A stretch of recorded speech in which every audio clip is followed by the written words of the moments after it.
CMO world, organizations do not stay alive simply by reacting to the short-term needs of their customers. But striking the balance between fulfilling your organization's daily requirements and contributing to its long-term strategic vision can be incredibly difficult.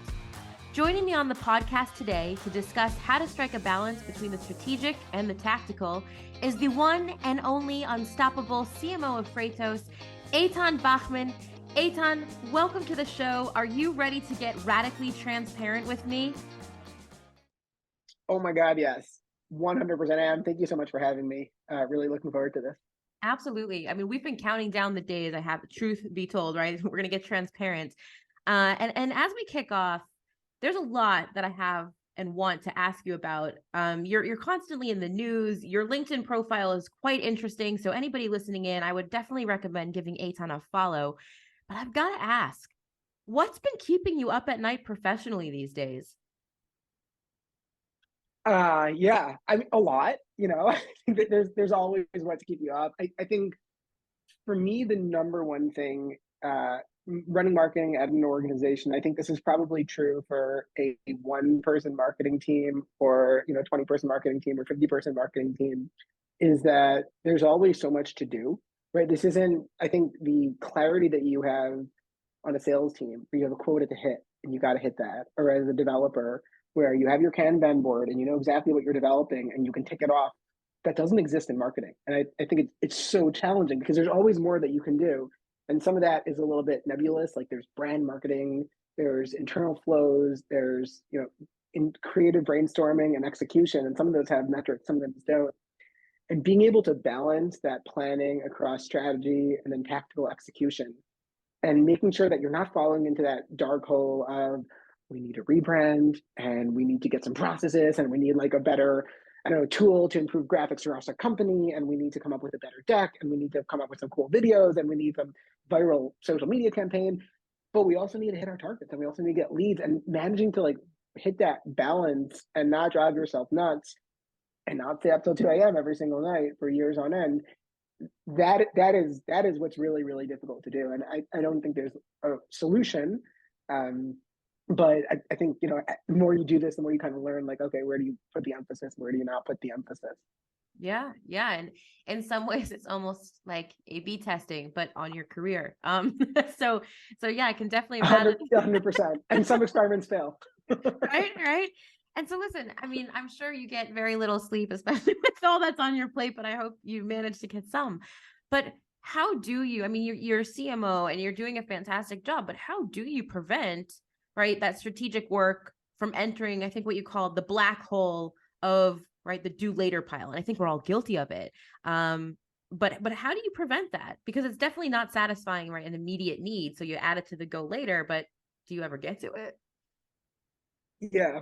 And well, I would say equal to the risk of falling into the black hole of strategy is this allure of falling into false productivity, where you can go through things and you can actually do tactical work, but it might not be the right work.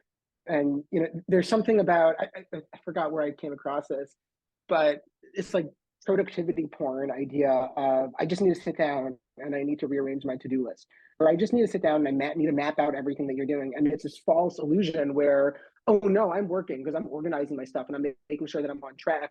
And you could spend hours doing that, and instead of getting any work done, you've just done work about your work. So equally, like, dangerous as a strategy is the tactics and getting into like the wrong tactics. And I think for me, the most impactful methodology that I picked up is keeping it slim. Like I don't go huge on tools for productivity management or lists.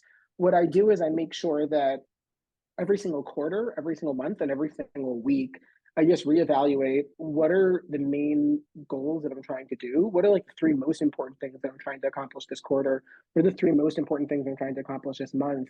And taking that all the way down to a week level and holding yourself accountable, setting a calendar slot for yourself in the beginning of the week and the end of the week, and saying, what am I accomplishing this week in order to further those goals? And what are the tactics that I actually need to do? And, getting those out of the way as soon as you walk into the office in the morning.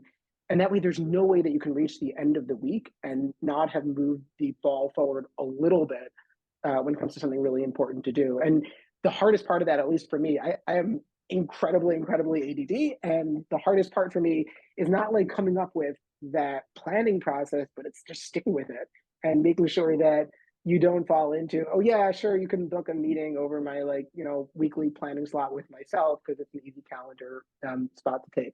So I think for me, that's been like the most impactful way to actually make sure that I'm moving in the right direction. Absolutely. And that was actually my next question. Like, how are you balancing, or what do you think the key to balancing that is? So, you shared, right? Like making sure that you have that balance. And I like that idea of setting a weekly meeting for yourself in the beginning of the week and the end. I only do it like for myself in the beginning of the week. And now you have me thinking, right? I got to hold myself accountable. Let me set those two. And it doesn't have to be long, right? It's just literally a check in with yourself to make sure you're on track. But when I think about that, right? And so a CMO, oftentimes people will say, well, it kind of comes down to like two things, right? Like sometimes people say, CMO, you have to be a little bit in the forecasting department, and then, with the leads and understanding what's coming in. And then on the other side, right, it's about people, right? So people and math. But on the people side, right, how do you ensure that your team is doing the same thing, especially in marketing, where I feel like everybody is either like an expert in their craft, maybe needs to work a little bit differently. It's not like sales where everybody has kind of like that mechanical process to close a deal. It's a great question.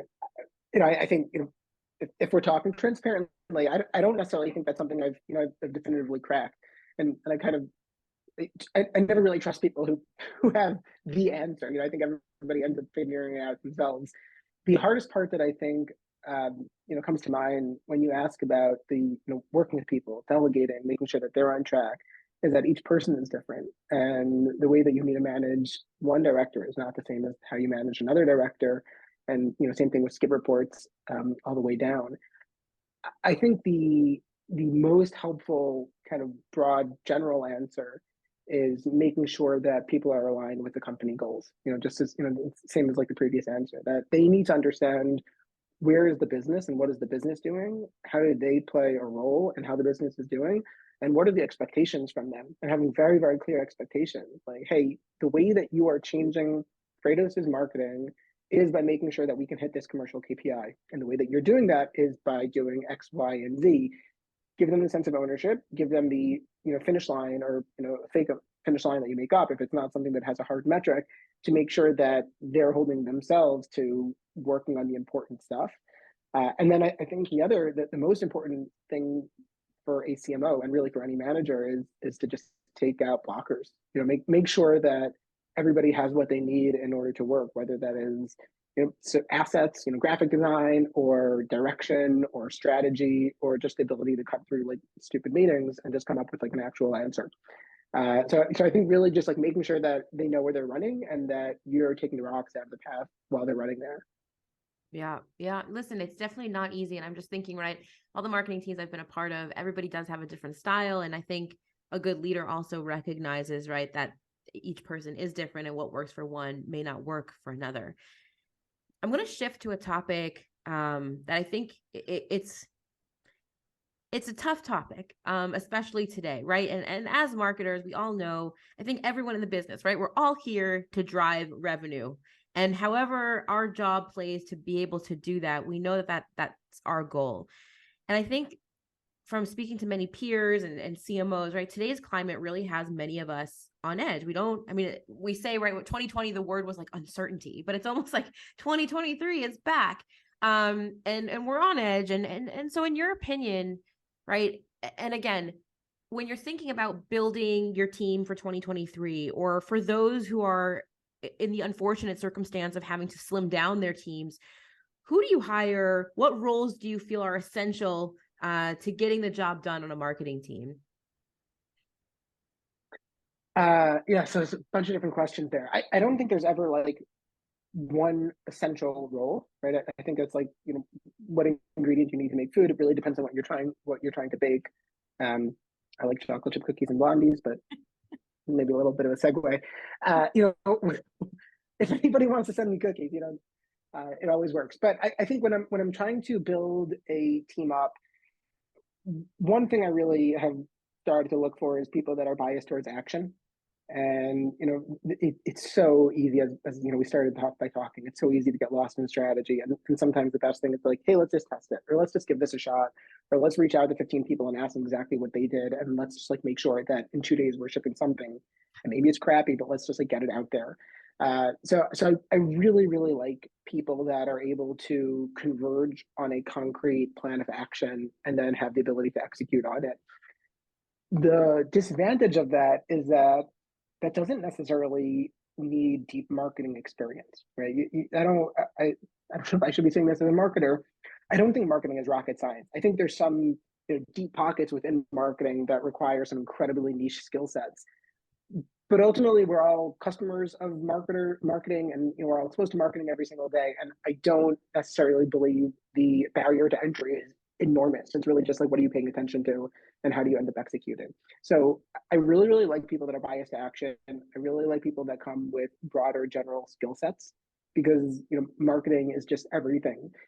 So being able to write, but being able to get into distribution, being able to like do some basic analyses, understand what a VLOOKUP is, index match, like nothing, crazy. Uh, that general skill set is really helpful for maintaining the flexibility that you need for marketing. And I just love people that try to absorb more of that information and try to sponge it all up, and that the type of people that will share an interesting article that they came across just because they're trying to develop, that's what I end up looking for when I'm hiring. The chasing the revenue, it's a elusive target, especially in marketing, because I think probably most people have had this experience with a sales team where they'll say, we need the leads, we need the leads, we need the leads. And then at a certain point, you talk to them and say, okay, but our competitors, or people I'm speaking to keep on mentioning our competitors. And that's maybe more of a brand side of thing. And ultimately, revenue is not just about who's filling out your demo form. It's your kind of share of voice, and it's who you're getting in front of. So I try not to get too biased towards it's just the leads, it's just the demos, it's just the demos, it's just the demos, and try to think a little bit bigger picture. And the people to fill that just need to be people that are able to come in, hit the ground running, bring themselves up to speed, come in with ideas, and just start, going, plowing their way through it. Mm-hmm. Absolutely. Absolutely. And marketing, right? Marketing is everything all in one. So with that, what are some of the tricks that you have used to carve out time for yourself to help make a greater strategic contribution to Freightos? We were talking a lot about, tactic and strategy and not getting bogged down, but like, what are some of the tricks? Like, what do you pick a day? Nobody can bother you and you're, thinking strategy. What's your process? Yeah, so I think I have a couple of different things here. The first is, I actually do love tactics, and I don't, I try not to spend too much time thinking long-term strategy. I think sometimes the biggest aha moments for strategy come when you're involved in tactics.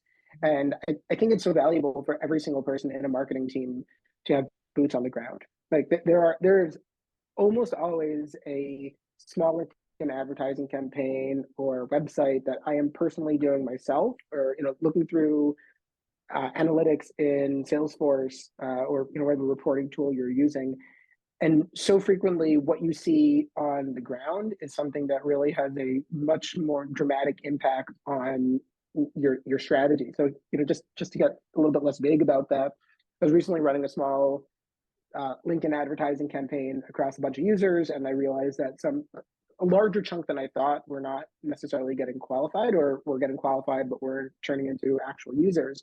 So I went back and I looked through our CRM, and just because I happened to be poking around there, saw that there was a very, very large fat head of types of users that all had 2 or 3 keywords in their job titles that we had just never noticed before. And I was able to look at that and say, okay, well, this should go back into our strategy, and let's start looking at that as a specific customer persona and find the right ICPs that fits. And it's kind of taken on a life of its own. So one tip is actually not to avoid the tactics, because I think that as long as you're approaching it with the right mindset, it can end up impacting strategy. Another is I do have within my calendar, I have 9 to 10 a.m. every single morning blocked to just tell myself, like, hey, what am I working on today? Get through like the 5 or 6 things that I flagged as either urgent or high priority. And I don't, tell myself, trying to make sure that I stay away from doing things that are urgent, but not necessarily incredibly strategic. I think it's important to do all those. And then I have a couple of times, about an hour and a half blocked almost every single day, which is shared publicly in my calendar as deep focus, only take if critical. And I kind of put that onto other people. And it's shared as like publicly, everybody can see in within the organization can see that it's a time that I don't have any meeting, but if they really, really need me, they can take it over. And I kind of shift the responsibility onto them and, make them decide like how important is this. And I think usually it works. Sometimes I get stupid meetings that come in there, but for the most part, people tend to respect that because everybody really just wants some time to work.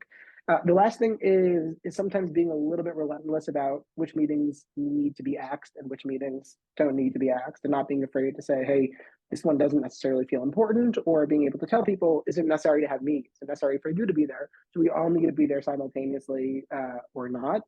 And I think that the last kind of aspects on that is sometimes you do need meetings, and especially I think in senior leadership roles, sometimes you do need to be selfish and say, I'm going to call a meeting and there's going to be 4 people in that meeting and it's purely for me to sync up.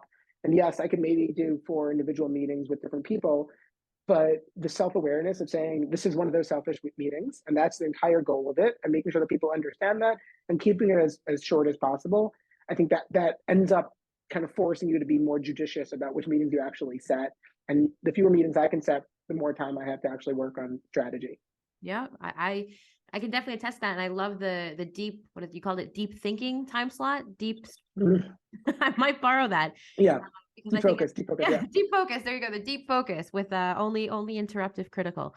So my last question. It's a very like Jewish mom kind of way to do it. Like, I'm busy, but if you really need me, I'm available. But it works. It works. I like, right? You're putting the onus on the person. Is this urgent to take somebody out of their deep focus, which I think is great. So my last question for you, it's my favorite question of the show. As I mentioned earlier, you're very active on LinkedIn. You give some great insights. I've heard you speak on panels. I mean, you're just phenomenal. But I have to ask, right? If we Google you, we can find out a lot about you. Great things. What's one thing besides the fact that you like chocolate chip cookies and blondies? What's one thing that you can tell us about yourself that we cannot learn about you from your LinkedIn profile? Oh God, where do I take that? I'm trying to think. There's like 15 different things I can say. Like, I did 2 years of a clown course to learn to become a clown when I was in like 8th and 9th grade, and like I still sometimes kind of pull out some of those skills when I'm entertaining my kids at a birthday party or something. I think that's probably one that doesn't show up anywhere, but I do have pictures as evidence.